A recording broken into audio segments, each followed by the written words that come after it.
You've probably heard a lot about trend trading, but what is counter trend trading? Our guest today is Rob Booker here to talk about that. Rob, thanks for being here. Hi, Tim. Good to be here. Well, what is counter trend trading? Well, what is a trend or a counter trend in the first place? I hear so often people say that the trend is your friend and don't bet against it, and once you identify the trend, you wait for pullbacks, and there's all this language that's undefined. And what's a trend on the daily chart isn't always necessarily the same trend on the 1 hour chart. So my first question is always, trending and counter trending are terminologies or terms that are so difficult to nail down. But typically what I mean are whenever a significant move happens on the same day in any major currency, 100, 150 to 200 points in one single direction after a news release or after an unexpected economic catastrophe or event, I look to fade that move. I look for signs that that move is going to reverse, which it doesn't always do, but I'm looking to go against that move. What are some of those signs that you're looking for? Well, I can't tell you. You'd have to pay me. No, I'm just kidding. Those signs are actually a lot easier to figure out than most people probably give themselves credit for. You can look at candle patterns. Steve Nissen has a ton of things out there that you can look for. There's tons of information on the web about basic support and resistance. But the primary methodology that I use is pivots. I use pivots and R3 and S3 levels. Those are resistance number 3 and support number 3. And when a currency pair on any given day reaches out to those levels, that's when I start to set up trades that go in the opposite direction. And how often do these come about?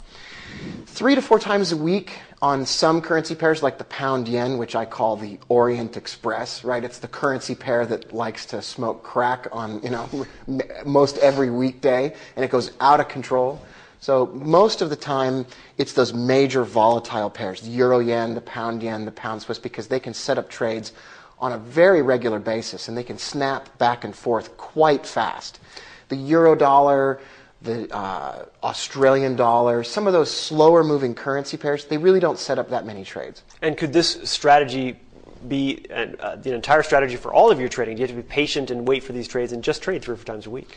I wouldn't call myself the most patient trader in the world, but when it comes to waiting for that particular type of setup, I do have to be patient. So I'll go into my trading platform or charting platform, and I'll set up alarms that are delivered to my cell phone.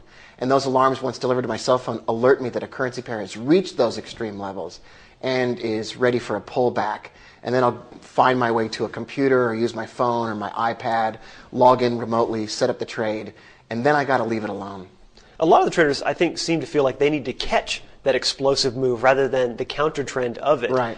Why are they doing that? Why are they doing the opposite, which you should be doing? Well, as long as they're making money doing it, sounds fantastic to me. But I've always been terrible because immediately when into a trade like that, I start to worry that it's already extended outside its average daily range, or it's already extended outside the range of what's usually possible. So I'm interested in the opposite end of the coin. When something statistically unlikely has occurred, can I catch just a small bit of the return trip? Because even in a trend, there are impulse and corrective waves.